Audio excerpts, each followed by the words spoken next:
vás poprosíme na hranici. Dobrý deň, kam to bude? Ja som fanúšik hádzanej a Prešovčan, takže asi hádzanárska hala. Zapnuté ste? Nie, že dostane pokutu za vás. Z vodárenskej veže vidno až Tatry, keď je pekné počasie. Ste pán Klima. Vyzerám tak? Asi áno.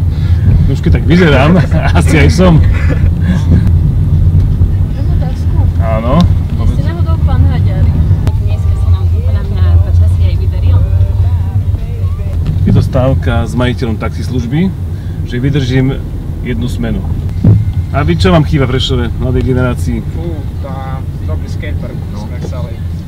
Pozrite vedľa, o 2 týždne sa začne oprava starého skateparku. Znamená to teraz, že do 2 týždňov by mal byť aj hotový.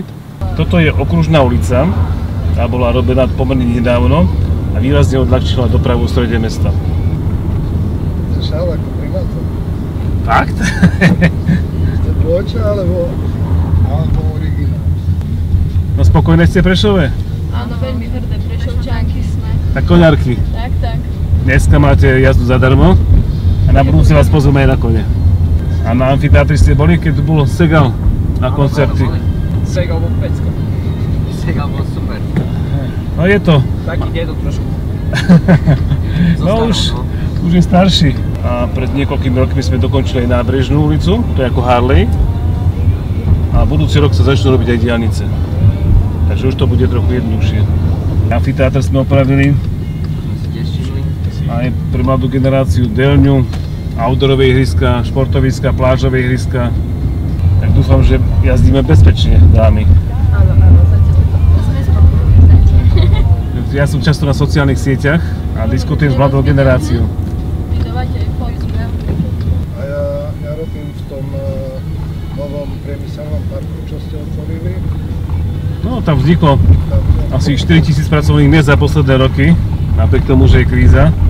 No tak dúfam teda, že bude to pokračovať. Tak to by bolo veľmi dobré. Kedy bude tá nová diskotéka? Nová diskotéka bude v priebehu 2-3 mesiacov a bude skutočne veľká a poriadna. V bývalom hoteli Šariš, tak potom tam dáme možno nejakú kávu. Môžeme. Alebo džus. Tak sme vychodňané, koňare. A sme radi, že sa ešte vrátili kone. No, vrátili sme kone do jazdeckého areálu, robia sa aj dostihy. A myslím, že históriu si treba vážiť. Áno. No tak ďakujeme krásne za príjemnú jazdu. Tak dámy, dneska to je na môj účet. Ahoj, ďakujem. Takže Ostaňte primátorom. Dúfam, že sa vám to tento rok podarí. Držíme vám palce, my mladí, aby ste vyhrali ďalšie voľby.